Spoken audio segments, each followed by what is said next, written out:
Hello दोस्तों, स्वागत है आप सभी का एक और धमाकेदार वीडियो में। देखिए दोस्तों, इस वीडियो में जो है हम आप लोगों के लिए लाए हैं एक महा मैराथन क्लास। इसमें हम आप लोगों को हाफ ईयरली एग्जाम की दृष्टि से आप लोगों का जो चैप्टर नंबर 1 से लेके चैप्टर नंबर 7 तक, ठीक है ना, जितने भी इम्पोर्टेंट प्रश्न हैं उनको खुद मैं आज सॉल्व कराऊंगा। ठीक है ना। सॉल्व कराने के बाद जैसे मान लीजिए ये जो लेक्चर है, अगर आप लोग इस वीडियो को पूरा देख लेते हैं तो हमें जहाँ तक उम्मीद है कि आप लोगों का जो है हाफ ईयरली का कोई भी स्कूल हो, ठीक है ना, कोई भी स्कूल हो, तो पेपर देंगे तो ये नहीं रहेगा कि ये नहीं आ रहा है, ये नहीं आ रहा है, तो ऐसा कुछ आप लोगों के साथ नहीं होगा। ठीक है ना। तो इस वीडियो को जो है ज़्यादा से ज़्यादा लोगों तक आप लोग शेयर जरूर कीजिएगा, ठीक, क्योंकि एक क्लास पढ़ने के बाद आप लोगों को जो है किसी भी प्रकार से कोई परेशानी नहीं होगी। तो देखिए, चलिए शुरू करते हैं। पहले एक चीज़ और बता देते हैं, ये वीडियो जो है अब हमको पता नहीं है कि कितना समय लगेगा, लेकिन ये है कि मान के चलिए 20 क्वेश्चन के आसपास ही कराएंगे, जिसमें कुछ MCQ होगा, कुछ 2 नंबर का प्रश्न, कुछ 4 नंबर, कुछ 6 नंबर। तो सबसे पहले हम आप लोगों को ये बताते हैं कि आप लोगों का जो पेपर पैटर्न है वो क्या है। ठीक, पेपर पैटर्न बताएंगे, उसके बाद प्रश्नों को बताएंगे। तो चलिए अब हम शुरू करते हैं। देखिए, पहले जो है हम आप लोगों को अगर पेपर पैटर्न की बात करें, पेपर पैटर्न की, तो जो पेपर पैटर्न है आप लोगों का वो 2 खंड में आता है। एक होता है खंड का, इसे बोलते हैं खंड ए, और एक आता है आप लोगों को खंड ख। ठीक, ध्यान दीजिएगा। जैसे खंड का जो होता है ये होता है MCQ प्रश्न, MCQ, या तो आप इसे हिंदी में बोलेंगे तो बहुविकल्पीय प्रश्न, और दूसरा जो होता है वो होता है वर्णनात्मक प्रश्न। इसका मतलब होता है कि आप लोगों को जो भी लिखना रहेगा वो क्या करना है, वर्ण के सहित लिखना है। देखिए, जो खंड का है इसमें आप लोगों को 1 से लेकर 20 क्वेश्चन तक, ठीक है ना, ध्यान दीजिएगा, 1 से लेकर 20 क्वेश्चन तक MCQ आता है। MCQ जो होता है वो हो गया आप लोगों का 20 मार्क का, 20 क्वेश्चन 20 मार्क। ठीक, जब खंड खा में आते हैं तो आप लोगों का पहला क्वेश्चन होता है खंड खा का पहला क्वेश्चन, ठीक है ना। हो सकता है कि आप लोग जब इसको देखेंगे तो 20 के बाद डायरेक्ट 21 शुरू कर देगा, ठीक है ना, लेकिन खंड खा का एक पहला प्रश्न होता है। ये प्रश्न होता है कि सभी प्रश्न अनिवार्य हैं, सभी प्रश्न क्या हैं, अनिवार्य हैं। ठीक, इसमें होता है 6 प्रश्न होता है, और वो भी होता है 2-2 मार्क का, 6 प्रश्न 2-2 मार्क का। तो यहाँ से आप लोगों का बन गया 12 मार्क। कितना मार्क बना, 12 मार्क। ध्यान दीजिएगा, 6 प्रश्न 2-2 मार्क का, ठीक है ना। उसके बाद जब दूसरा प्रश्न चलते हैं तो वो होता है आप लोगों का 4 नंबर का प्रश्न। जो 4 नंबर का प्रश्न होता है उसमें आप लोगों को लगभग 6 प्रश्न दिया रहता है, केवल 5 प्रश्नों को करना रहता है, जिसमें आपको मिलते हैं टोटल 5 × 4 = 20 मार्क। ध्यान से समझ लीजिएगा, नहीं तो बाद में होगा कि आप लोग को पेपर पैटर्न ही नहीं आएगा, ठीक है ना। देखिए, ध्यान दीजिए, पहला प्रश्न था MCQ वाला, ठीक। इसके बाद जब खंड ख में गए तो इसमें 6 क्वेश्चन रहेगा 2-2 नंबर का, तो 12 मार्क हो गया। उसके बाद दूसरा जब गए तो दूसरा चूंकि 4 नंबर का था, 6 आता है कि नहीं, 5 को करना रहता है, 5 करेंगे तो 20 मार्क हो गया। अब उसके बाद जब इसमें तीसरा चलते हैं तो तीसरा आता है 6 नंबर का प्रश्न, ठीक। उसके बाद चौथा आता है 6 नंबर का प्रश्न, 5वां आता है 6 नंबर का प्रश्न, ठीक है ना। यहाँ से मिलाकर हो जाता है आपका 18 नंबर।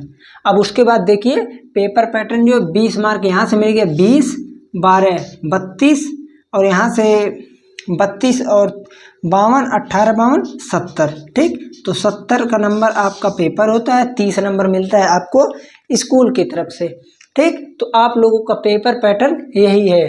तो आज का जो प्रश्न है, इस प्रश्नों में हम कुछ प्रश्न MCQ कराएंगे, कुछ 2 नंबर का, कुछ 4 नंबर का, और कुछ प्रश्न 6 नंबर का कराएंगे। लेकिन एक चीज़ गारंटी हम ले रहे हैं कि 6 नंबर और 4 नंबर का जो प्रश्न है जितना प्रश्न आए उसमें से बाहर एक भी प्रश्न नहीं आएगा।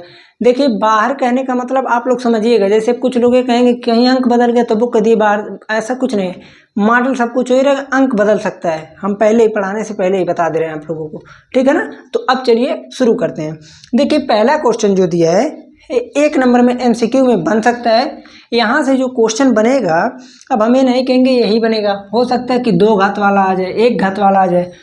कह रहा है कि x³ + 7x² + 6x + 8 के कितने मूल होंगे। देखिए किसी भी बहुपद का मूल निकालने के लिए हमको सिंपली कुछ करना नहीं होता है। बहुपद का जो भी सबसे बड़ा घात है, सबसे बड़ा घात इसमें कौन सा है, x³।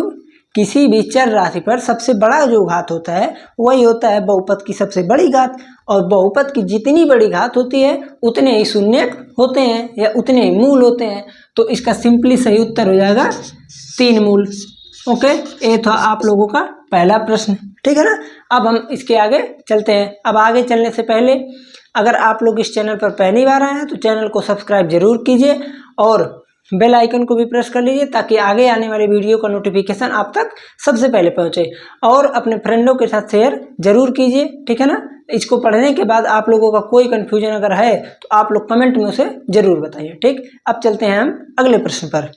देखिए बच्चों अब आगे हम चलते हैं। आगे देखिए दूसरा प्रश्न दिया है 12, 15 एवं 21 का LCM एवं HCF निकालिए। देखिए ये प्रश्न जो है 2 अंकों को देकर आप लोगों को 1 नंबर में पूछ सकता है, और 2 नंबर, जैसे मान लीजिए यहाँ पर 3 नंबर कर दिया तो इस प्रश्न को 2 नंबर में भी पूछ सकता है। तो प्रश्नों को जो है आप लोगों को मेथड जानना है, किस मेथड से कैसे करना है। वही प्रश्न 1 नंबर में आएगा तो एकदम शॉर्ट में हमको डायरेक्ट आंसर लिखना है, 2 नंबर में आया तो कुछ लिखना है। तो कैसे लिखना है चलिए देखिए, इसमें निकालना है LCM एवं HCF। तो दूसरा प्रश्न है तो पहले लिखेंगे 12 को जब पहले हम करेंगे अभाज्य गुणनखंड, अभाज्य गुणनखंड करने के लिए हम क्या करेंगे, देखिए इसको सिंपली 2 3 2 3 6, उसके बाद फिर 2 से कर देंगे तो 6 दूनी 12।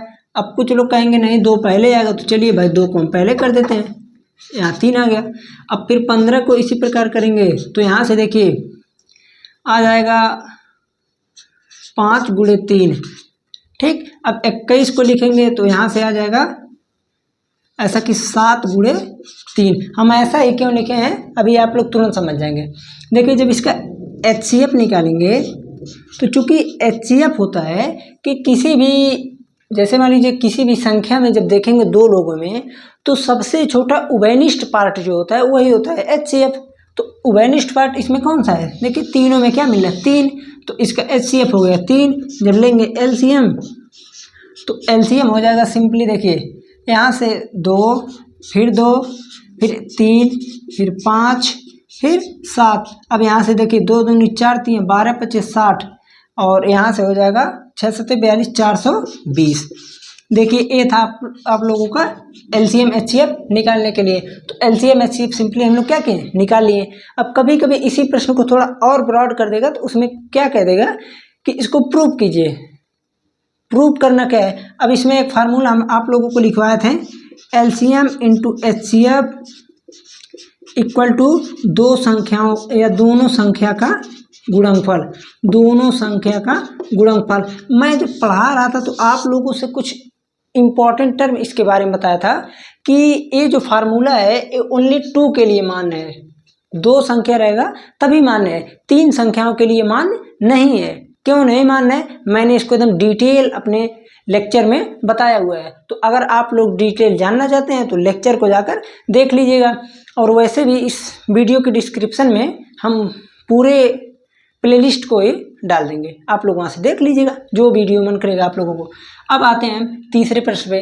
तीसरा प्रश्न कह रहा है कि द्विघात समीकरण बनाइए जिसके शून्य क्या है दिया हुआ है।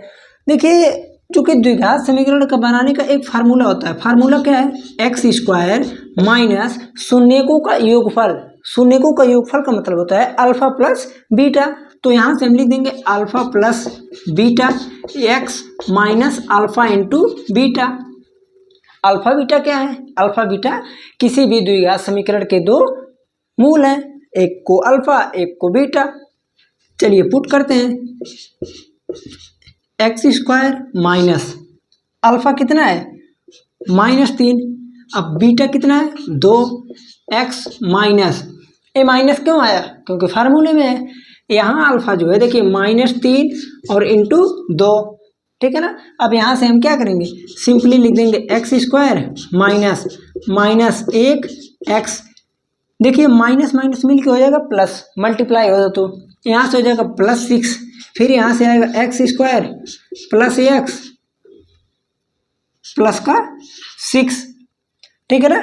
इस तरह देखिए बन गया शून्य, x² माइनस शून्य का योगफल मूलों का x, ठीक है ना। x² minus alpha plus beta x, उसके बाद माइनस अल्फा इंटू बीटा, तो इसे हम बोलेंगे x² माइनस शून्यकों का योगफल, ठीक है ना, इंटू x प्लस शून्यकों का गुणनफल। ओ सॉरी, देखिए यहाँ प्लस होता है, जब यहाँ प्लस होगा तो ए माइनस हो जाएगा मिलके -6, यहाँ पर आ जाएगा आप लोगों का -6, ठीक है ना। थोड़ा सा यहाँ पर हम मिस्टेक कर दे रहे थे, ठीक। ये था आप लोगों का तीसरा प्रश्न। अब हम इसके आगे चलते हैं, ठीक, आगे अब चलते हैं, अब देखते हैं आगे। देखिए अगला प्रश्न दिया है, अगला प्रश्न बोल रहा है कि x + 3y = 6 एंड दूसरा 2x - 3y = 12, equation first and equation second. देखिए सिंपली इसमें करना क्या है, इसमें कह रहा है कि का ग्राफ कैसा होगा, का ग्राफ कैसा होगा। मान लीजिए 2 नंबर का प्रश्न दे दिया, तो आप लोग क्या करेंगे, तुरंत ग्राफ को प्लॉट करना शुरू कर देंगे, मतलब ग्राफ को निरूपित करने के लिए अब लगेंगे अपना प्रोसेस करना। तो ऐसा कुछ नहीं करना है। जब कभी ये पूछ ले का ग्राफ कैसा है या फिर दोनों किस तरह की रेखा बनाएंगे, तो इसके लिए ग्राफ को नहीं खींचना है, इसके लिए हमको बस 2 चर के रैखिक समीकरण का प्रतिबंध जानना है। प्रतिबंध को क्या करना है, जानना है। तो सिंपली हम आप लोगों को बता चुके हैं, तो हम पहले क्या करेंगे, यहाँ से a1/a2 निकालेंगे। देखिए एक चीज़ हम थोड़ा सा और बता दें, क्योंकि कुछ लोग होंगे ऐसे कि भाई कुछ पढ़े ही नहीं होंगे, ठीक है ना, जो वीडियो देख रहे हैं, ये तो है ना कि मेरा वीडियो सब देखे ही होंगे, कुछ तो देखे ही नहीं होंगे। तो इसके लिए हम सबसे पहले बता देते, देखिए जो पहला वाला समीकरण है इसका स्टैंडर्ड फार्मूला हो जाएगा a1x + b1y + c1 = 0। जो दूसरा वाला इसका हो जाएगा a2x + b2y और प्लस का हो जाएगा c2 = 0। इतना हो गया। अब देखिए जब इतना हम कर लिए, अब यहाँ इससे कंपैरिजन करेंगे तो हो जाएगा a1 a2 b1 b2, इस तरह मान हम निकालेंगे, ठीक है ना। मान निकालने के बाद हमें क्या करना है कि इनके अनुपात को निकालना है। इनका अनुपात क्या है, a1/a2 b1/b2 और c1/c2। चूंकि 3 है तो 3 अनुपात निकलेगा। 3 अनुपात निकलने के बाद प्रतिबंध पर सेट कर देंगे। तो देखिए मैं डायरेक्ट निकालता हूँ a1/a2 = a1/a2, a1 का मान है 1। देखिए यहाँ पर जो a1 है वो x का कोफिशिएंट है, मतलब x का गुणांक है, और x का गुणांक यहाँ पर कितना है 1, तो 1/2, 1/2। सिमिलरली b1/b2 को जब निकालेंगे तो b1 का मान 3, b2 का मान -3, यहाँ से आएगा -1। c1/c2 का जब वैल्यू निकालेंगे तो देखिए मैंने लेक्चर में जो कि बढ़िया से बताया है कि जब c1/c2 को निकालते हैं तो क्यों यहाँ पर देखिए 0 के इधर है c1 c2 और यहाँ इधर है, जैसे इक्वल के इधर है और यहाँ इक्वल के इधर है। तो इसके लिए मैंने आप लोगों को बताया था कि अगर मैं दोनों को पक्षांतर भी कर दूं तब पर भी कोई चेंजिंग नहीं आएगा। क्यों, क्योंकि दोनों का साइन बदलेगा और दोनों का अनुपात निकालेंगे तो साइन कैंसिल हो जाएगा, ठीक है ना। तो इसलिए हम सिंपली चाहे इधर से निकालें चाहे पक्षांतर करके उधर से निकालें, बात क्या है, सेम है। तो c1/c2 हो जाएगा, देखिए 6, यहाँ पर आएगा 12, तो यहाँ से आ गया 1/2। अब देखिए हमको क्या करना है, चूंकि हमको इसमें देखना है कि कैसा निकलेगा, तो हम सिंपली ऐसे लिखेंगे, देखिए 1/2 = -1, यही ना है। अब आप लोग खुद सोच कर बताइए क्या ये चीज़ इक्वल है, नहीं, तो यहाँ पर ऐसे कैंसिल कर देंगे। इतना लिखने के बाद लिख देंगे चूँकि a1/a2 is not equal to b1/b2, ठीक है ना। इसलिए इसका ग्राफ प्रतिच्छेदी होगा, प्रतिच्छेदी होगा। अर्थात यहाँ से मैं कह सकता हूँ कि जो भी मैं इसका ग्राफ खींचूंगा वो कहीं ना कहीं एक बिंदु पर प्रतिच्छेद करेंगे, ठीक है ना। बस इस ग्राफ में केवल यही बताना था। तो इसके लिए आप लोगों को ग्राफ नहीं खींचना है। जब ये पूछ लेगा कि इनका ग्राफ खींचिए, आलेख खींचिए, तब आप ग्राफ खींचिए। बट इसमें ग्राफ खींचने के लिए पूछा ही नहीं कैसा होगा, तो कैसा होने के लिए प्रतिबंध को बताया गया है, ठीक है ना। अब चलते हैं हम आगे। देखिए अगला प्रश्न दिया है कि 2x² - 4x + 3 = 0 के मूलों की प्रकृति बताइए। देखिए ये जो प्रश्न है, ये प्रश्न सिंपली 1 नंबर में भी बन सकता है और ये 4 नंबर में भी बन सकता है। तो कैसे बनेगा? अगर 1 नंबर में बनेगा तो डायरेक्ट यहाँ से पूछ लेगा कि विविक्तिकर का मान निकालिए या फिर प्रकृति ही बता दीजिए। बट अगर ये 4 नंबर में पूछा जाता है तो वहाँ आप लोगों से मूलों की प्रकृति, विविक्तिकर और उसके बाद मूलों का गुणनफल, फिर और भी चीज़ों को पूछ लेगा।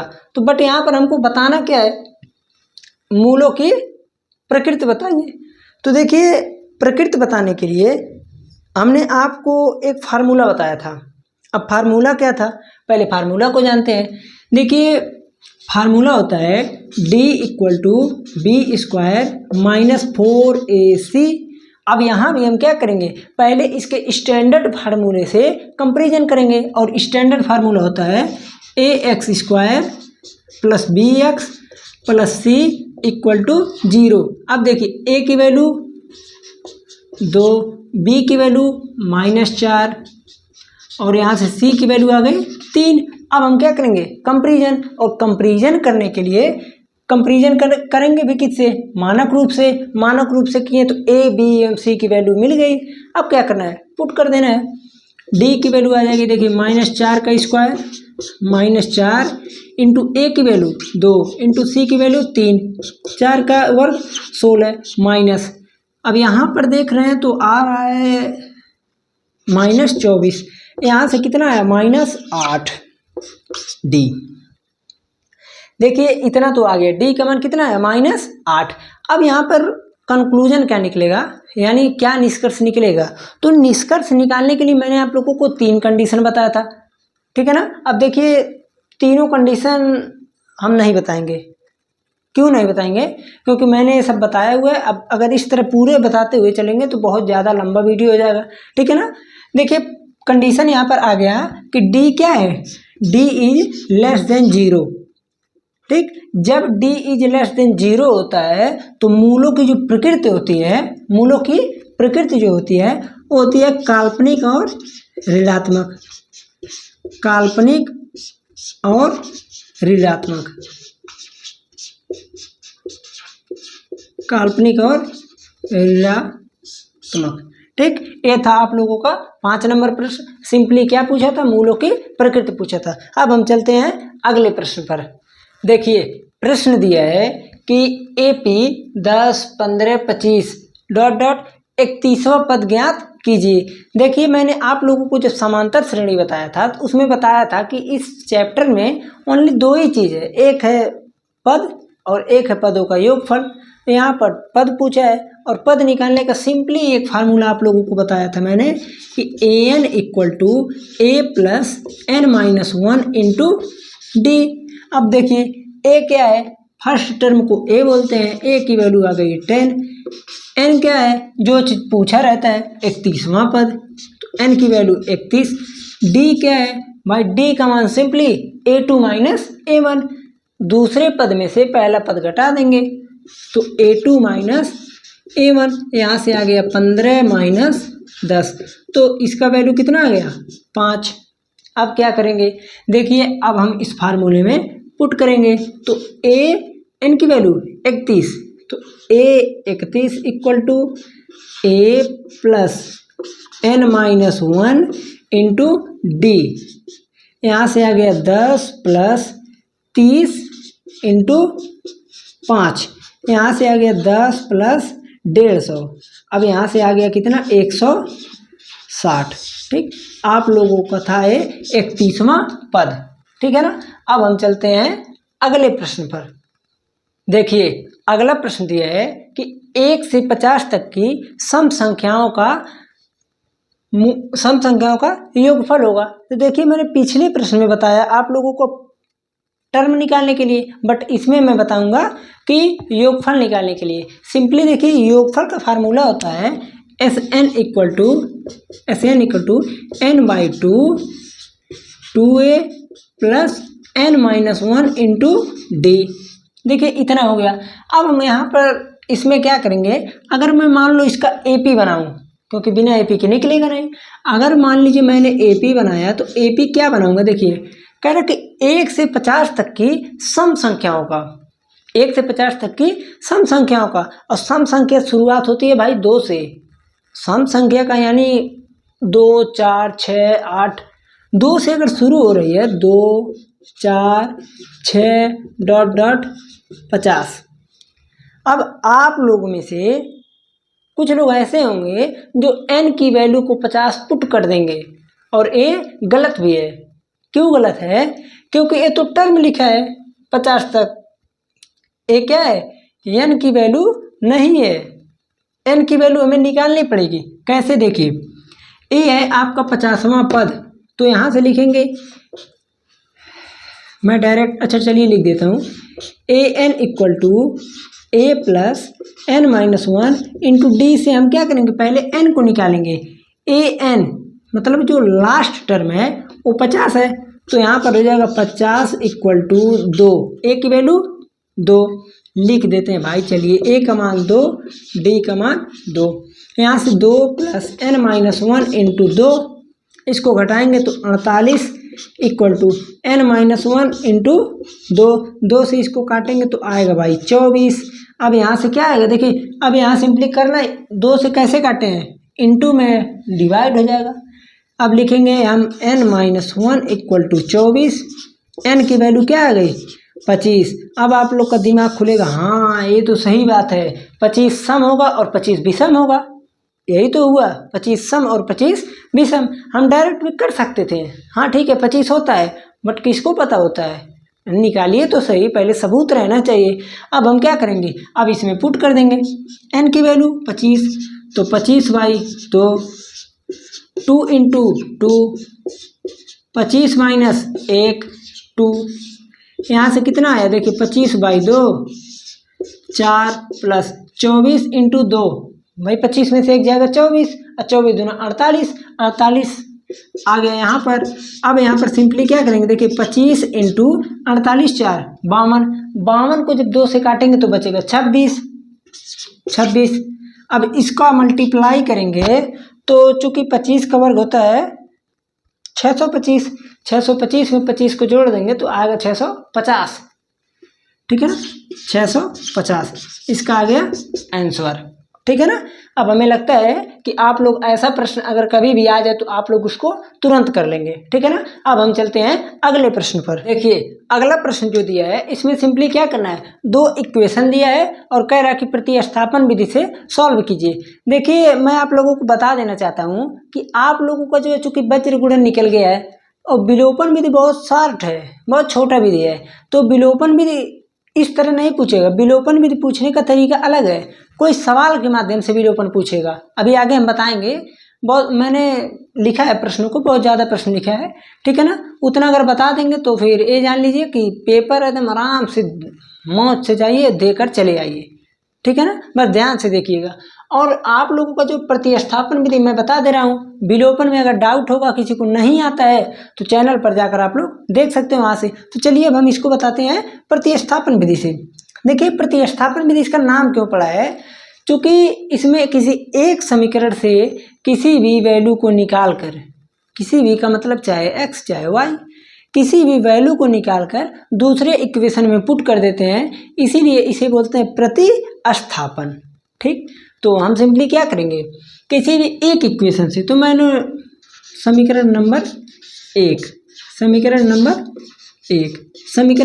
1 से, तो 5x plus 4y equal to 14।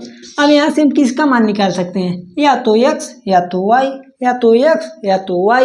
अब इसके अलावा कोई रास्ता ही नहीं है, तो मैं सिंपली किसका निकालूंगा, x का। तो अगर मैं x की वैल्यू को निकालूं तो 5x equal to 14 minus 4y, भाई 4y को मैंने ट्रांसफ़र कर दिया पक्षांतर। अब यहाँ इन दोनों के बीच है मल्टीप्लाई, तो x की वैल्यू आ जाएगी 14 माइनस 4y अपान 5। जब इतनी वैल्यू को मैंने निकाल लिया तो अब मैं क्या करूँगा, इस वैल्यू को उठाकर समीकरण नंबर 2 में पुट करूँगा। ध्यान दीजिएगा, जिससे निकालेंगे उसी में पुट नहीं करेंगे। पहली बात, जिससे निकालेंगे उसी में पुट नहीं करेंगे, नहीं तो सब कैंसिल होकर 0 आ जाएगा, वैल्यू ही नहीं निकलेगा कुछ। तो इस वैल्यू को उठाकर 2 में रखे हैं, तो पहले 2 को उतार लेते हैं। 6x minus 3y equal to 9। तो देखिए 6x की value 14 minus 4y upon 5 minus 3y equal to 9। अब देखिए यहाँ ब्रैकेट क्यों लगा है, जब कभी भी किसी भी अंक का 2 या 2 से अधिक में मल्टीप्लाई करना होता है तो वहाँ लगाते हैं ब्रैकेट, 2 या 2 से अधिक। तो यहाँ पर 2 में करना है, तो इस 6 का मल्टीप्लाई इस दोनों में होगा, तो 6 का जब 14 में करेंगे तो यहाँ से कितना आ जाएगा, 84 माइनस 24y माइनस 15y। देखिए इस 5 का इसमें, इस 5 का इसमें, तो माइनस 15y इक्वल टू 45। अब इसको जोड़ेंगे तो आ जाएगा 5 4 9 3 minus 39y equal to 45 minus 84। अब 45 दूनी होता है 90, 6 कम है तो सीधे माइनस 39 आएगा। Minus 39y equal to minus 39, y की वैल्यू कितना आ गया 1, माइनस से माइनस कट गया और 39 से 39 कट गया, तो यहाँ पर सिंपली y की वैल्यू कितना आ गया 1। अब y की वैल्यू को यहाँ पुट कर दीजिए, 14 माइनस 4 इंटू 1 अपान 5, तो यहाँ पर लिख देंगे 14 माइनस 4 10/5, यहाँ पर लिख देंगे 2। अतः x की वैल्यू 2 एंड y की वैल्यू 1 होगी। देखिए मैं आप लोगों को एक चीज़ और बता देना चाहता हूँ जब y की वैल्यू को पुट करेंगे तो यहाँ पर लिख देंगे कि y की वैल्यू या y का मान समीकरण नंबर इसमें रखने पर, अब किस में रख रहे हैं आपके ऊपर डिपेंड करता है कि लिखते किसको हैं, ठीक है ना। अब हम चलते हैं अगले प्रश्न पर। देखिए अगला प्रश्न दिया है कि समरूप और सर्वांग के 2-2 उदाहरण लिखिए, 2-2 उदाहरण लिखिए। सिंपली ये प्रश्न जो है 1 नंबर MCQ में पूछ सकता है कि निम्न आकृति में से कौन समरूप है या फिर कौन सर्वांग सम है। बट सर्वांग सम 9th का है तो इसलिए 9th का नहीं आएगा, जाहिर सी बात है समरूप आएगा, ठीक है ना। तो मैं इसलिए दिया हूँ थोड़ा आप लोगों को कुछ समरूप और सर्वांग समता के बारे में मैंने अभी कल ही पढ़ाया, क्योंकि मैं अभी इस टाइम त्रिभुज ही पढ़ा रहा हूँ। तो त्रिभुज में देखिए आज जो है मैंने थेल्सफर में नहीं, कल थेल्सफर में बताया था, आज थेल्सफर में का विलोम। तो अब वीडियो को देखिए रेगुलर एकदम, ये जान लीजिए जब से मैं शुरू किया हूँ रेगुलर वीडियो जा रहा है यूट्यूब पर, रेगुलर। किसी एक दिन बाई दिवा अगर मान लीजिए कहीं एकदम इमरजेंसी पड़ जाता है तो उस दिन वीडियो नहीं अपलोड हो पाता है, ठीक है ना। और मैंने उस दिन क्या करना है आप लोगों को बता चुका हूँ, ठीक है ना। तो चलिए इस प्रश्न को देखिए। सिंपली सब समरूप और सर्वांग की बात कर रहा है। समरूप में जिसका रूप क्या हो समान हो, और सर्वांग में जो सेम साइज का हो, सेम साइज। तो पहले हम बात करते हैं समरूप की। तो अगर समरूप को मान लो मैं लिखा तो समरूप में क्या हो जाएगा, समरूप में हो जाएगा सभी वृत्त, सभी वृत्त सभी वर्ग, सभी वृत्त सभी वर्ग। 2 उदाहरण हो गया। अब यहीं पर मैं जब सर्वांग सम की बात करूंगा, सर्वांग सम, तो सर्वांग सम में हमको सिंपली क्या रहना चाहिए कि एकदम सेम रहना चाहिए, सर्वांग सम में सेम रहना चाहिए। और सर्वांग सम में सेम रहने का मतलब है कि जैसे मेरा बोर्ड जितना है उतना ही कोई और बोर्ड लाकर इसी को ढक दे तो हम कहेंगे सर्वांग सम है, और छोटा लेते आएंगे इससे तो हम कहेंगे समरूप है। तो सर्वांग सम बताना है हमको, तो सर्वांग सम में मैं बोल सकता हूँ कि 3 सेंटीमीटर के वृत्त, अब तुम दुनिया में 3 सेंटीमीटर के वृत्त जेठू खींच लो, वो सब क्या है सर्वांग सम। 3 सेंटीमीटर के वृत्त, 2 सेंटीमीटर, 3 सेंटीमीटर रेडियस के वृत्त और 2 सेंटीमीटर भुजा का वर्ग, ठीक है ना। ये आप लोगों को एकदम सिंपल उदाहरण दे दिए, ठीक है ना। अब हम चलते हैं अगले प्रश्न पर। देखिए अभी तक तो ये सब प्रश्न जो था 1 नंबर 2 नंबर का यही सब कराएं। अब जो मैं शुरू करूंगा वो एकदम पूरा बढ़िया बढ़िया प्रश्न है, बड़ा बड़ा प्रश्न है। ओके, अब चलते हैं आगे। ये प्रश्न दिया है कि सिद्ध कीजिए कड़िम 3 एक अपरिमेय संख्या है। क्या प्रश्न दिया है? सिद्ध कीजिए कड़िम 3 एक अपरिमेय संख्या है। देखिए जब अपरिमेय संख्या प्रूव करने के लिए कहा है तो मैंने आप लोगों को जो है हर तरह का जितना भी अपरिमेय संख्या बन सकता है मैंने सभी के बारे में बता दिया, किस तरह प्रूफ होता है, कैसे होता है, ठीक। बट यहाँ पर मैं इसको जो है बता दूंगा, क्योंकि कुछ लोग भाई होंगे ऐसे बड़े तेजस्वी पुरुष जो पेपर के 2 दिन पहले, 4 दिन पहले, 5 दिन पहले देखने का प्रयत्न करते हैं और कहते हैं कि मेरा को आ ही नहीं रहा है, समझ में नहीं आ रहा। तो होते हैं भाई कुछ लोग ऐसे, ठीक है ना। लेकिन भाई अब चूंकि पढ़ा रहे हैं तो सबको साथ लेकर चलना पड़ेगा, ठीक है ना। तो इसलिए मैं इसको बता देता हूँ। चलिए देखिए यहाँ पर कह रहा है कि कड़िम 3 एक अपरिमेय संख्या है। तो सिंपली आप लोग क्या कीजिएगा, जो भी संख्या अपरिमेय कहेगा पहले आप लोग उसे परिमेय मान लीजिएगा, परिमेय मान लीजिएगा। तो माना कड़िम 3 एक परिमेय संख्या है। माना कड़िम 3 एक परिमेय संख्या है, परिमेय संख्या है।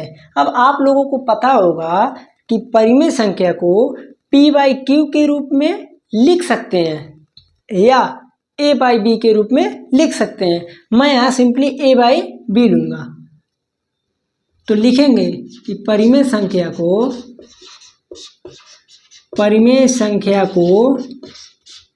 a/b के रूप में लिख सकते हैं। अब मैं यहाँ पर लिखूंगा क्या कि कड़िम 3 इक्वल टू a/b। अब मैं यहाँ एक कंडीशन और है, जहाँ b जो है वो 0 के बराबर नहीं होना चाहिए भैया। क्यों? अगर 0 हो गया तो ये अनडिफाइंड हो जाएगा, a/0 खत्म, ठीक है ना, अनडिफाइंड हो जाएगा। तो यहाँ पर हम सिंपली क्या करेंगे, क्रॉसमेटिक जब मल्टीप्लाई करेंगे a इक्वल टू √3b। अब मैं करूँगा दोनों पक्षों का वर्ग।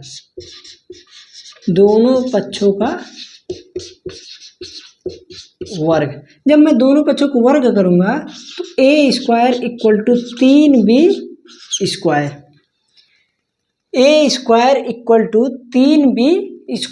देखिए अब यहाँ पर लिखना क्या रहता है इसको समझिएगा। अब मैं मान लेता हूँ समीकरण नंबर 1, ठीक, समीकरण नंबर 1। अब देखिए अब हम करेंगे क्या कि a जो है a 3 से विभाज्य है, a 3 से विभाज्य है, ठीक। a क्या है? 3 से विभाज्य है।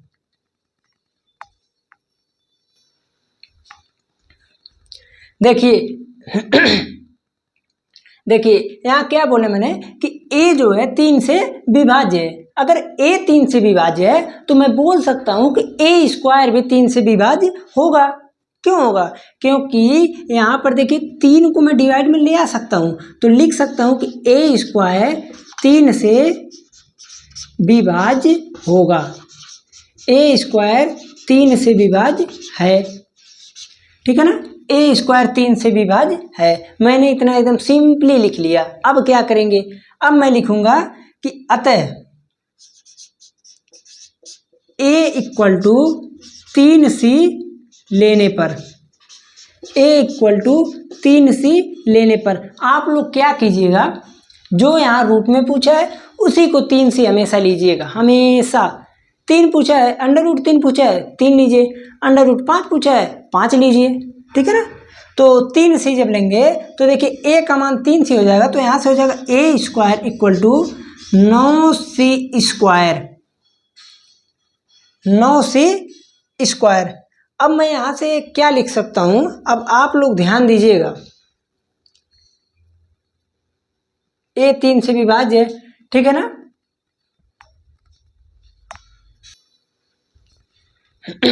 देखिए अब यहाँ पर हम क्या करेंगे, जब a की वैल्यू 3c ले लिए हैं तो आ गया a square equal to 9c square. अब जब a equal to 9c square आ गया और यहाँ a की वैल्यू को पुट करेंगे तो यहाँ से हो जाएगा, देखिए 9, इस तरह लिखिए 3b square equal to 9c square, ठीक, इतना लिख सकते हैं। अब यहाँ पर हम 3 से इसको कैंसिल करेंगे तो भैया जब 3 से कैंसिल किए तो b square equal to 3c square, समीकरण नंबर 2। अब एकदम आसानी से आ गया, बस आप लोग देखिए। अब आप लोग खुद बताइए यहाँ पर क्या था, a स्क्वायर 3 से विभाज्य है, a 3 से विभाज्य है, ठीक है, कोई बात नहीं है। b, अब यहाँ देखिए, यहाँ, हाँ यहाँ b स्क्वायर 3 से विभाज्य है। अब क्या लिखेंगे, b 3 से विभाज्य है, b 3 से विभाज्य है, ठीक है ना। और दूसरा हो गया कि b स्क्वायर 3 से विभाज्य है, b स्क्वायर 3 से विभाज्य है। अब आप लोग खुद बताइए भाई, यहाँ ध्यान से सोचिएगा तो तुरंत आ जाएगा। यहाँ b स्क्वायर से 3 मल्टीप्लाई हो रहा है ना, और यहाँ कह रहा है कि b 3 से विभाज्य है। ये बोला कैसे संभव है भाई, यहाँ कह रहा है कि 3 से मल्टीप्लाई हो रहा है और यहाँ कह रहा है कि 3 से विभाज्य है, तो ऐसा हो नहीं सकता है। तो लिख देंगे क्या लिखेंगे, समीकरण नंबर 1 एवं 2 से, समीकरण 1 एवं 2 से, 1 एवं 2 से, ठीक है ना। इतना लिखने के बाद हमें विरोधाभास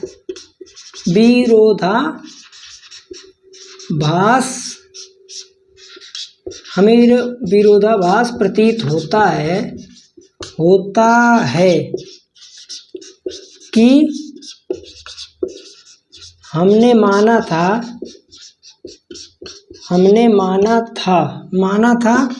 कड़िम 3 एक परिमेय संख्या है।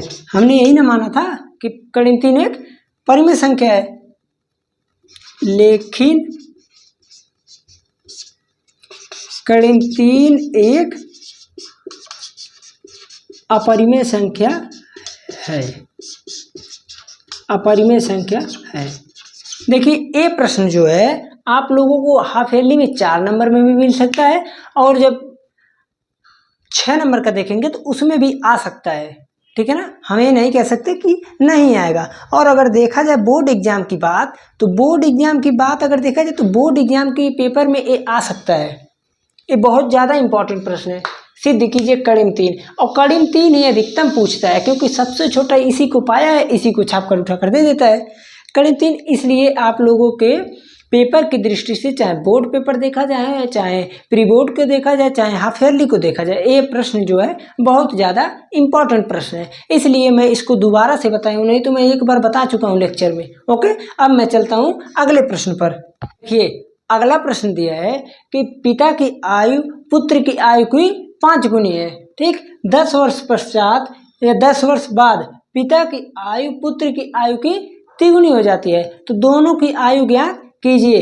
देखिए ये सब जो मैंने प्रश्न बनाया है, ठीक है ना, ये जो प्रश्न बनाया है केवल कुछ प्रश्न ऐसे होंगे, 2-4 प्रश्न जो मिलते जुलते होंगे एनसीईआरटी की बुक से, नहीं तो मैं जो प्रश्न बनाया हूँ मैं खुद से बनाया हूँ, ठीक है ना। इस प्रश्न में ये नहीं है कि यहाँ से वहाँ से। देखिए जो है मैंने कई साल से, ठीक है ना, बोर्ड एग्जाम के पैटर्न को भी देख रहा हूँ और पेपर को भी देख रहा हूँ। अधिकतम प्रश्न देखिए, पिछली बार मैंने लगभग 2-3 साल से ऑफलाइन को पढ़ाया बैच को। ऑफलाइन बैच में मैंने जितने लोगों को पढ़ाया है, अधिकतम प्रश्न पिछली बार अभी देखिए पढ़ाया 2024 का बोर्ड एग्जाम जब हुआ तो उसमें मैंने 10th में पढ़ाया था। 10th में मेरा 70 नंबर का पढ़ाया हुआ पूरा बोर्ड में आया था, पूरा एक एक प्रश्न आया था। ऐसा प्रश्न आया था जो मैंने बोर्ड पेपर के एक दिन पहले बताया था। मैंने बोला कि ये आएगा, अधिकतम प्रश्न आया हुआ था। आप लोग अगर ना विश्वास हो, ठीक है ना, तो किसी भी मेरे ऑफलाइन के बच्चे से आप लोग कभी भी पूछ सकते हैं। आप वीडियो में कमेंट करेंगे तो कोई बता ही देगा, ठीक है ना, उन लोग भी देखते हैं वीडियो। तो इसलिए जो है आप लोग भरोसा कीजिए और भरोसा करके आप लोग पढ़िए, समझ में आने की तो मेरी गारंटी है, मैं समझाऊंगा, ये मेरा जिम्मेदारी है। कैसे समझाना वो हम सब जानते हैं, ठीक है ना। बस आप लोग थोड़ा सपोर्ट मेरा कीजिए, ठीक है ना। और आप लोग अगर पढ़ेंगे तो भाई हम पढ़ाएंगे, ठीक है ना। इसलिए जो है आप लोग क्या कीजिए, आप लोग वीडियो को रेगुलर देखते रहिए। चलिए इन प्रश्नों को अब हम शुरू करते हैं। ये प्रश्न देखिए एक तरह से नहीं, किसी भी तरह से देखा जाए तो बहुत ज़्यादा इंपॉर्टेंट है। देखिए इसमें जो है ये आयु वाला अधिकतम प्रश्न जो है इम्पॉर्टेंट की दृष्टि से है, लेकिन अधिकतम प्रश्न एनसीईआरटी के किसी बुक में ज़्यादा मिलता ही नहीं है, कुछ ही प्रश्न दिए रहते हैं, न्यूनतम प्रश्न, ठीक है ना। तो ये तो था आप लोगों का। देखिए 11 नंबर प्रश्न, इसको अब हम चलते हैं, शुरू करते हैं। देखिए कह रहा कि पिता की आयु पुत्र की आयु की 5 गुनी है।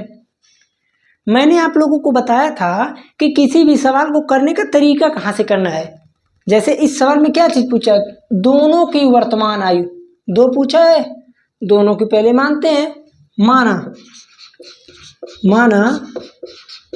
पिता की आयु, माना पिता की आयु x वर्ष, मान लिए भाई पिता की x वर्ष और पुत्र की y वर्ष, पुत्र की y वर्ष। ओके, अब अकॉर्डिंग टू फर्स्ट कंडीशन, मतलब हो गया यानी पहले शर्त के अनुसार, पहले शर्त के अनुसार, पहले शर्त के अनुसार जब देखा कि बोल रहा कि पिता की आयु पुत्र की आयु की 5 गुनी है। पिता का आयु जो है पुत्र की आयु की 5 गुनी है। पुत्र का अगर 5 है तो पिता का 25, पुत्र का 1 है तो पिता का 5, पुत्र है 30 तो पिता है 150। यही तो कंडीशन हुआ 5 गुनी का मतलब। तो 5 गुनी, अब यहाँ से लिखेंगे वही कि x इक्वल टू 5y, पक्षांतर करेंगे तो इक्वेशन फर्स्ट बन गया। ओके, अब आगे क्या कह रहा है कि 10 वर्ष बाद पिता की आयु पुत्र की आयु की तिगुनी हो जाती है। तो हमको इसमें करना कुछ नहीं है, 10 वर्ष बाद की आयु निकालते हैं। तो मैं लिखूंगा 10 वर्ष बाद, 10 वर्ष बाद दोनों की आयु, 10 वर्ष बाद दोनों की आयु।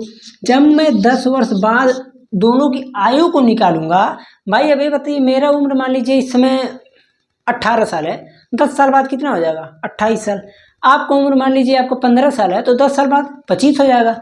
तो अगर उसी अनुसार देखा जाए, अब मान लीजिए इसका x है तो बताइए x प्लस 10 होगा कि नहीं, अब इसका y है तो y प्लस 10 होगा, इतना हो गया।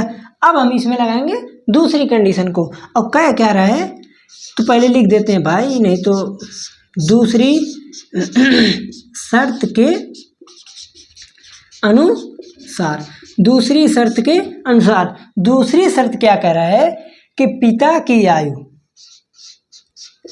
पुत्र की आयु की तिगुनी है, तिगुनी है। अब यहाँ से क्या, अभी जब इतना मिल गया तो अब तो कर ही लेंगे भाई, x plus 10 equal to 3y plus का 30, पक्षांतर x minus 3y equal to 20, समीकरण नंबर 2।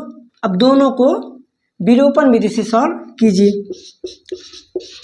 मैंने आप लोगों को अभी क्या बताया, पीछे जो प्रतिस्थापन बताए थे, अगर विलोपन पूछेगा तो किसी सवाल के माध्यम से, अब ये सवाल दे दिया, अब उसके बाद आप लोग इसको प्रतिस्थापन से करेंगे तो और झंझट है।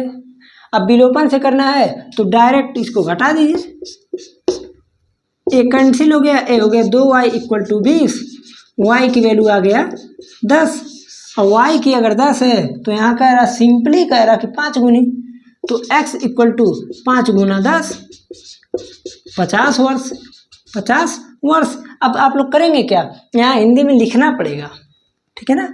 क्या लिखेंगे, अतः पिता की आयु, अतः पिता की आयु 50 वर्ष, पिता की आयु 50 वर्ष और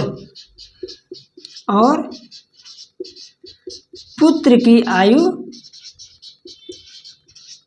10 वर्ष है, 10 वर्ष है। हम एक बार देख लें कैमरे में आ रहा है कि नहीं, चलिए आ रहा है, ठीक है ना। ये था आप लोगों का एकदम इम्पोर्टेंट प्रश्न। अब चलते हैं हम आगे। ये प्रश्न दिया है कि दो अंकों की संख्या का योग, दो अंकों की, ठीक है ना, संख्या के जो अंक होते हैं उनका योग दिया है। दो अंकों की संख्या का योग 6 है। ठीक, यदि इनके क्रम को उलट दिया जाए तो प्राप्त संख्या पहली संख्या से 18 अधिक हो जाती है। तो कह रहा है कि संख्या को बताइए। देखिए आप लोग जो है अगर पढ़े होंगे लेक्चर को मेरे, तो आप लोग तो तुरंत कर लेंगे। अगर नहीं पढ़े हैं तो देखिए मैं इसको आज ऐसा बताऊंगा कि आप लोग कभी भूलेंगे नहीं, बस ध्यान दीजिएगा। इसमें कह रहा है कि दो अंकों की संख्या का योग 6 है। दो अंकों की संख्या का योग, अगर दो अंकों की संख्या देखा जाए तो क्या होता है, दो अंकों की संख्या क्या होता है, तो दो अंकों की जो संख्या होता है वो होता है, देखिए मैं पहले एक चीज मान लेता हूँ, माना इकाई का अंक, माना इकाई का अंक, माना इकाई का अंक y तथा दहाई का अंक, दहाई का अंक x है। इतना लिख दिए। तो अब आप लोग खुद बताइए, जब मैं दो अंकों की संख्या लिखूंगा, दो अंकों की संख्या, तो चूंकि दो अंकों की संख्या का फार्मूला होता है 10x प्लस वाई। अब 10x प्लस वाई क्या होता है, 10x, 10 के साथ x लगाया तो इसका मतलब ये हुआ कि ये जो 10 के साथ x लगाए इसे बोलेंगे दहाई का अंक, और जो बाद में है इसे बोलेंगे इकाई का अंक। तो इकाई का अंक क्या है y और दहाई का अंक x, तो मैं लिखूंगा 10x प्लस वाई। अब प्रश्न में जो कह रहा है, कह रहा कि दो अंकों की संख्या के अंकों का योग, दो अंकों की संख्या के अंकों का योग, ठीक है ना। ये जो प्रश्न बोलता है, देखिए बोला तो बहुत सिंपली है, ठीक है ना, कि सिंपली कह दिए दो अंकों की संख्या का योग, दो अंकों की संख्या का योग, बट यहाँ जो है दो अंकों की संख्या जो है उसके अंकों का योग है, अंकों का योग हो गया x प्लस वाई। तो अब कंडीशन हो गया, देखिए x plus Y equal to 6, समीकरण नंबर 1 इतना हो गया। अब कह रहा है कि यदि इनके क्रम को उलट दिया जाए,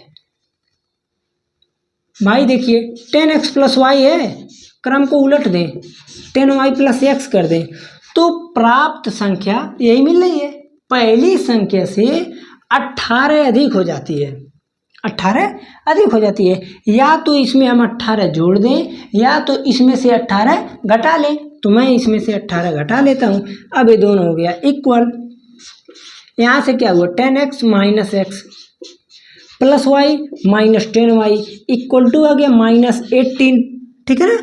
अब मुझे यहाँ पर क्या हो जाएगा 9x minus 9y equal to -18, x minus Y equal to -2।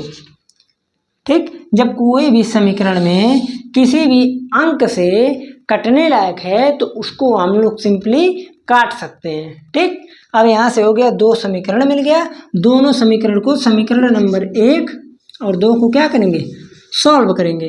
तो x plus Y equal to 6, x minus Y equal to -2। अब अगर हम घटाएं या जोड़ देते हैं सीधे, तो 2x इक्वल टू 4, ये तो कट गया। अब देखिए 6 में से -2 है ना, तो -2 है तो जोड़ेंगे चाहे घटाएं, बात वही है। तो x की वैल्यू आ गया 2 और y की वैल्यू आ गया 4। ठीक, अगर इतना निकल गया तो आप लोग बताइए 2 अंकों की संख्या निकाल लेंगे कि नहीं, 2 अंकों की संख्या। तो 2 अंकों की संख्या का जो फार्मूला होता है 10x plus Y, 10 into X plus Y, भाई सॉरी वाई का मान 4 है, तो यहाँ से आ गया 24।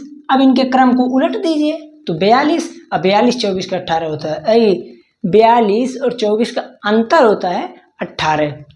ठीक है ना, ये प्रश्न जो है बहुत ज़्यादा इम्पोर्टेंट है। ठीक है ना, आप लोग ऐसे प्रश्न को जब कर लेंगे तो अगर कोई आसान प्रश्न आता है तो उसको करने में समय ही नहीं लगेगा। ठीक, अब हम चलते हैं अगले प्रश्न पर। अगला प्रश्न दिया है कि बिंदु 6,8 कि मूल बिंदु से दूरी होगी। देखिए ऐसा प्रश्न जो है 1 नंबर में एकदम स्वाभाविक रूप से आना ही आना है एकदम, चाहे तो आप हाफ ईयरली दीजिए, चाहे ईयरली दीजिए, चाहे प्री बोर्ड दीजिए, चाहे बोर्ड दीजिए, आना ही आना है भाई। मैं तो मूल बिंदु पूछ लिया ना, कभी कभी एक्स अच्छे से दूरी पूछ लेता है, वाई अच्छे से दूरी पूछ लेता है, तो मैं जब इस चैप्टर को पढ़ाऊंगा, अभी मैं यहाँ तक नहीं पहुँचा हूँ।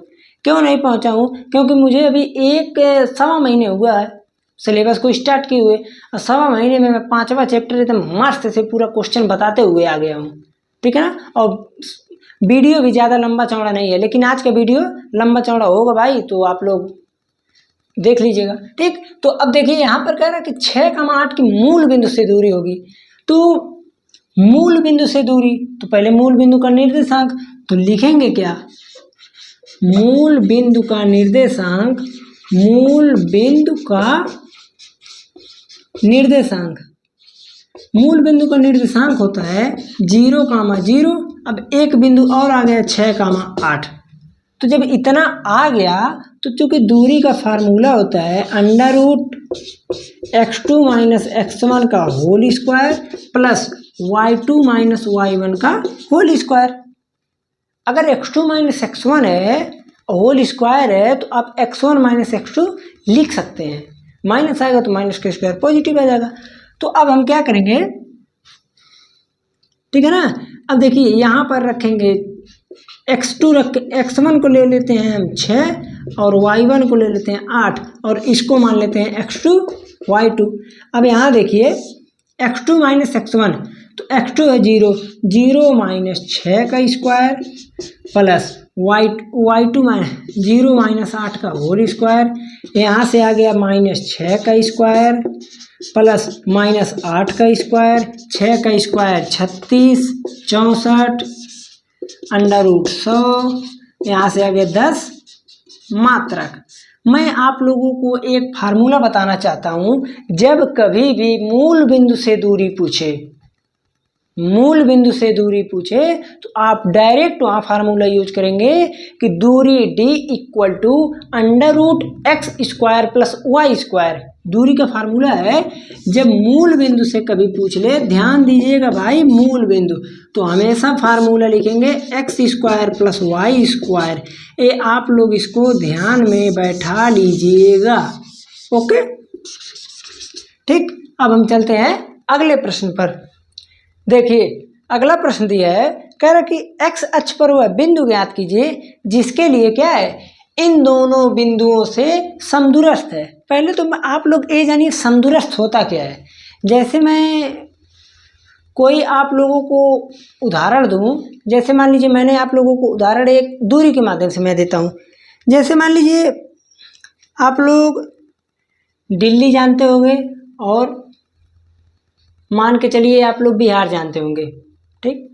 दिल्ली जानते होंगे और बिहार जानते होंगे। अगर मैं आप लोगों से ये कहूँ कि दिल्ली और बिहार के बीच में कोई हमको एक ऐसा पॉइंट बताइए जहाँ से क्या हो, जैसे मान लीजिए दिल्ली बिहार, मैं बोलूँ कि ऐसा पॉइंट बताइए कि जहाँ से इधर भी दूरी समान, इधर भी दूरी समान, ठीक है ना, दोनों तरफ दूरी क्या हो, समान हो। तो इसके लिए आप लोग मापे ओपेंगे किसी भी प्रकार से, तो हमें कोई ना कोई बताएंगे। तो उसी प्रकार कह रहा कि x अक्ष पर वह बिंदु ज्ञात कीजिए जो 2, -5 और -2, 9 से समदूरस्थ है। तो इसको मैं देखिए, मैं इस साल को बताने का तरीका मेरा थोड़ा अलग है, और कहीं देखेंगे तो आपको अलग मिल सकता है, लेकिन सही है। तो मैं सिंपली क्या करता हूँ, एक बनाता हूँ रेखा। अब यहाँ पर बोल रहा है कि 2, -5, 2, -5, इसे बोल दिए a, और इसे मैं बोल देता हूँ b, और a कह रहा है कि -2, 9, इतना हो गया। कह रहा कि x अक्ष पर वह बिंदु ज्ञात कीजिए जो दोनों बिंदुओं से समदूरस्थ है।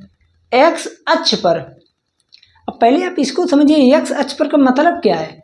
तो 2 अक्ष होता है, या तो x अक्ष या तो y अक्ष। अगर कभी x अक्ष पर बात करें, जैसे मैं इसको अगर बताना चाहूँ आप लोगों को, यहाँ बता देता हूँ, आप लोग ध्यान दीजिएगा। जैसे मैंने बोल दिया देखिए यहाँ x y, अब मैं आप लोगों से कहूँ कि हमको इस बिंदु पर कोई मान बताइए, तो आप लोग सिंपली कहेंगे इस बिंदु पर, तो इस बिंदु पर x होगा और y का मान 0 होगा। तो मैं बोलूँगा क्यों, तो कहेंगे भाई आप जब y पे कहीं जाएंगे तब तो y की वैल्यू होगा। तो इसको मैं सिंपली कहूँगा कि x अक्ष पर है। तो उसी प्रकार क्वेश्चन में कहा है कि x अक्ष पर वह बिंदु ज्ञात कीजिए। तो जब x अक्ष पर बिंदु निकालना है तो ये बताइए y की वैल्यू 0 होगी कि नहीं होगी। तो यहाँ का बिंदु हो जाएगा, मान लेता हूँ c x कामा 0। अब मुझे क्या करना है, इस x की वैल्यू को निकालना है। तो लिखेंगे क्या, चूंकि समदूरस्थ है,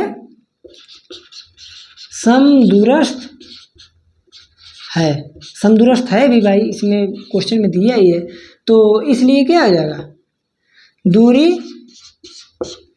AC इक्वल टू CB या फिर BC, बात सेम है, दूरी दोनों का सेम होगा।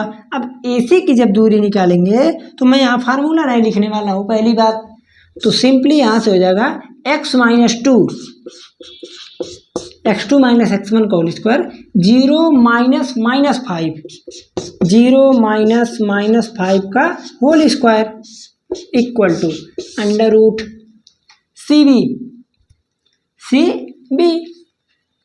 देखिए मैंने आपको शुरू में बताया कि आप x2 माइनस x1 भी लिख सकते हैं और x1 माइनस x2 भी लिख सकते हैं। तो यहाँ क्या करूँगा, देखिए इधर से मैं घटाऊंगा, क्यों, ताकि x पहले आए, तो x माइनस माइनस 2 का होल स्क्वायर प्लस 0 माइनस 9 का होल स्क्वायर। अब आप देख रहे होंगे कि दोनों तरफ रूट है, तो दोनों तरफ रूट को हटाने के लिए सिंपली हम स्क्वायरिंग बोथ साइड करते हैं। तो मैं यहाँ लिख दूंगा दोनों पक्षों का वर्ग करने पर। अब आप लोग ये बताइए, जब मैं दोनों पक्षों का वर्ग करूंगा तो यहाँ पर इस तरह लगाना पड़ेगा। तो अब जब वर्ग लगा देंगे तो ये सब हाथ टूट जाएगा, रूट यहाँ से डायरेक्ट क्या बचेगा, x माइनस 2 का whole square plus a minus minus का होल स्क्वायर होकर डायरेक्ट हो जाएगा 25 इक्वल टू x प्लस 2 का होल स्क्वायर प्लस 81, 9 का स्क्वायर 81 होगा। अब यहाँ से आप लोगों को इसको तोड़ना तो पड़ेगा ही, अगर ना तोड़े तो मेरे पास एक रास्ता है, लेकिन थोड़ा और कॉम्प्लिकेटेड हो जाएगा, ठीक है ना, उसको मैं नहीं बताता हूँ। यहाँ से डायरेक्ट हो जाएगा, देखिए X square plus 4 minus 4x plus 25 equal to X square plus 4 plus 4x plus 81। अब देखिए एक्स स्क्वायर प्लस 4 माइनस 4 इधर ले आएंगे माइनस 4, तो माइनस 8x इक्वल टू 81 रहने दीजिए भैया, इधर है माइनस 25 इधर कर दीजिए, तो माइनस 8x इक्वल टू 81 में से 25 को घटाएंगे तो कितना बचेगा भैया, 80 में से आप 25 को घटा लीजिए 55, 1 को बढ़ा दीजिए 56, तो 56 x की वैल्यू यहाँ से आ जाएगी -7। तो अतः x अक्ष पर बिंदु पूछा है, इसको निकालेंगे तो सब गलत हो जाएगा, बिंदु पूछा है ना, तो मैं लिखूंगा अतः x अक्ष पर बिंदु -7, 0 है। अब ये आप लोगों का आ गया फाइनली उत्तर। ओके, अब हम चलते हैं अगले प्रश्न पर। देखिए त्रिभुज का प्रश्न जो है एक समरूप सिद्ध करने के लिए जरूर आएगा, ठीक है ना, चाहे हाफ ईयरली हो चाहे कोई भी पेपर हो, समरूपता सिद्ध करने के लिए अनिवार्यतः एक प्रश्न जरूर आ जाता है, कभी कभी 2-2 प्रश्न दे देता है। तो सिंपली एक प्रश्न दिया है, एक प्रश्न मैं बता रहा हूँ, क्योंकि अभी मैं जो है त्रिभुज के चैप्टर को नहीं पढ़ाया हूँ, ठीक है ना, मैं नहीं पढ़ाया हूँ, तो इसलिए नहीं कि मैं दूंगा ही नहीं, ठीक है ना, लेकिन मैं इसको भी दिया हूँ, इसको मैं समझा रहा हूँ, आप लोग समझिए। जैसे यहाँ पर दिया क्या है, सिंपली दिया है कि PQ जो है ये parallel to RS, PQ RS एक दूसरे के समांतर हैं। अगर PQ और RS एक दूसरे के समांतर हैं तो आप लोग क्लास 9th में पढ़े होंगे रेखाएं एवं कोण चैप्टर में, कुछ एंगल की क्वालिटी कि कौन सा एंगल कब बराबर होता है, क्यों बराबर होता है, ठीक है ना। तो मैं यहाँ पर सिंपली लिख दूंगा कि angle O equal to angle O क्यों हो रहा है। मैं यहाँ लिखना चाहूँगा भाई आप लोगों के बताने के कारण कि सम्मुख कोण पहला काम हो गया। दूसरा देखिएगा, पहले लिख लेता हूं मैं कोण P इक्वल टू कोण S, और मैं यहाँ भी लिखता हूँ कोण Q इक्वल टू कोण R। अब कुछ लोगों को समझ में आ गया होगा क्यों। एकांतर अंतः कोण, यहाँ का कोण और यहाँ का कोण, जहाँ कहीं जेड बनता हो, देखिए इधर से बनाएंगे तो ऐसे बनना है ना, तो यहाँ का कोण अंतः कोण है, तो इसलिए ये लिखेंगे हम एकांतर अंतः कोण। सेम कंडीशन यहाँ भी एकांतर अंतः कोण। अब हम क्या कर सकते हैं कि ए जो है तीनों ए एंगल समरूपता की कसौटी से क्या लिखेंगे, ए समरूपता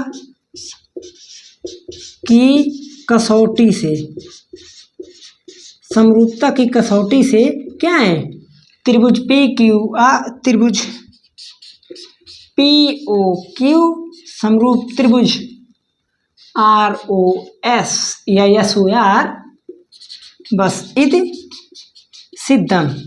देखिए ये चैप्टर में बता रहा था तो हमको एक चीज़ याद आ गया कि इसमें जो है आप लोग दो थ्योरी एकदम बढ़िया से तैयार करके ही जाइएगा। पहला थेल्स प्रमेय, दूसरा थेल्स प्रमेय का अपोजिट। ओके, थेल्स प्रमेय का अपोजिट, थेल्स प्रमेय पर आधारित प्रश्न, थेल्स प्रमेय पर आधारित प्रश्न और थेल्स प्रमेय के अपोजिट पर आधारित प्रश्न। ओके, आप लोग इस चीज़ को पढ़कर ही जाइएगा। लेक्चर ना मिले तो मेरे चैनल पर जाइए और वहाँ से आप लोग लेक्चर को ढूंढ सकते हैं। एकदम इजी वे से मैं सब कुछ प्लेलिस्ट बना दी हूँ, बस आप लोग को जाना है केवल। ओके, अब मैं चलता हूँ अगले प्रश्न पर। देखिए 15 प्रश्नों को मैंने बता दिया, जिसमें से कुछ इंपॉर्टेंट प्रश्नों को मैंने बीच बीच में बताते चला गया कि एक आप पढ़ ही लीजिएगा। ओके, अब मैं चलता हूँ, 2-4 प्रश्न और बता देते हैं, आगे चलते हैं।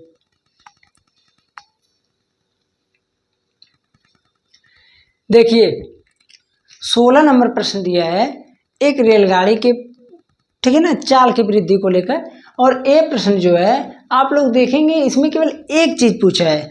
जब किसी भी सवाल में एक चीज पूछता है तो वो होता है द्विघात समीकरण का सवाल, जब दो पूछता है तो होता है दो चर के रैखिक समीकरण का सवाल, ठीक है ना। देखिए मेरे हिसाब से जो है, अब आप लोगों को मैं इतना प्रश्न बता दिया हूँ कि आप लोग हाफ ईयरली का पेपर जो है एकदम मस्ती से जाकर दे सकते हैं। बस आप लोग क्या कीजिएगा, जैसे जितने प्रश्नों को बताया है एक बार आप लोग देखने के साथ कर लीजिएगा, और कुछ प्रश्नों को और अगर एफर्ट कर पाते हैं तो कर लीजिएगा, नहीं तो ठीक है, ठीक। और एक चीज़ है, कुछ चीज़ों को मैंने बीच बीच में बताते गए तो आप लोग उसको ज़रूर पढ़ के जाइएगा। और देखिए एक प्रश्न मैं यही लास्ट प्रश्न बताता हूँ, ठीक है, ठीक है ना।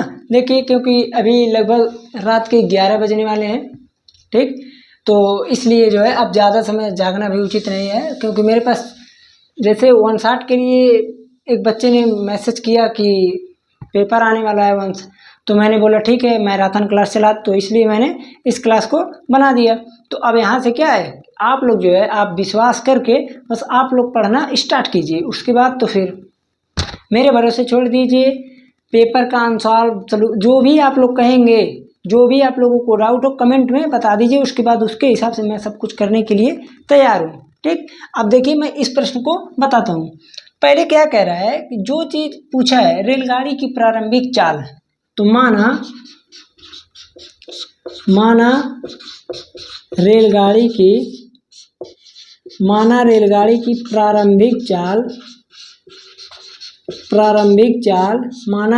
की प्रारंभिक चाल x किलोमीटर पर आवर है,